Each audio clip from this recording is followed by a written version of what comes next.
Hello दोस्तों, आज का जो टॉपिक है हमारा वो रजिस्टर है। तो रजिस्टर को कैसे चेक किया जाता है बोर्ड के अंदर, और इसमें पैरेलल और सीरीज का चक्कर होता है।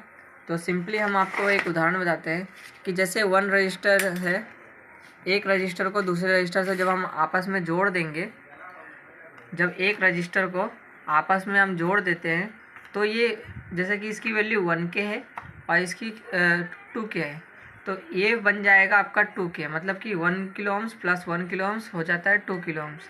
तो इसमें पैरेलल और सीरीज का चक्कर होता है। तो इसके लिए कभी भी बोर्ड के अंदर जब आप चेक कर रहे होते हैं तो उसकी एक्चुअल वैल्यू नहीं आती है, और हीटिंग के वजह से इसकी जो टेम्परेचर होता है, टेम्परेचर के वजह से भी इसकी रजिस्टेंस जो होती है बढ़ता घटता रहता है।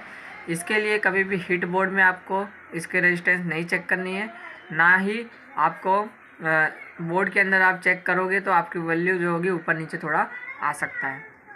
तो जैसे कि हम यहाँ पे चेक करेंगे कि पहले रजिस्टर होता कैसा है, इसके बारे में जान लेते हैं। तो सिंपल सा आप देख सकते हैं, यहाँ पे सबसे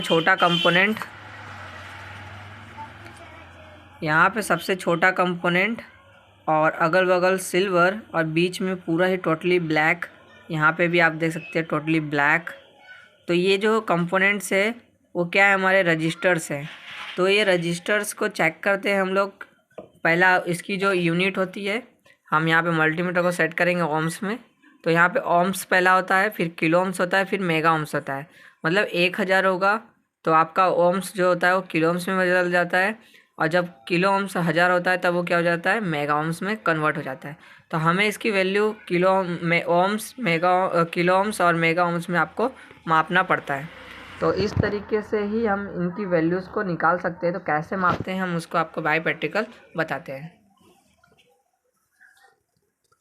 तो जैसे कि दोनों मल्टीमीटर को भी दिखाना, ठीक है। तो रजिस्टर के जैसे हम बोर्ड में ही अभी चेक करेंगे, और उसी तरीके से आपको बाहर पे भी चेक करना होता है।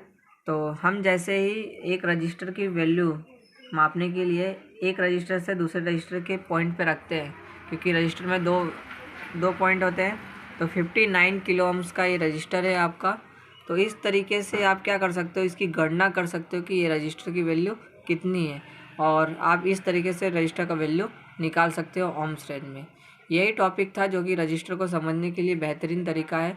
और जो आपका रजिस्टर होता है वो किस लिए लगा होता है, इसके बारे में जानना चाहते हैं तो नेक्स्ट वीडियो में आपको पूरा डिटेल बताया जाएगा।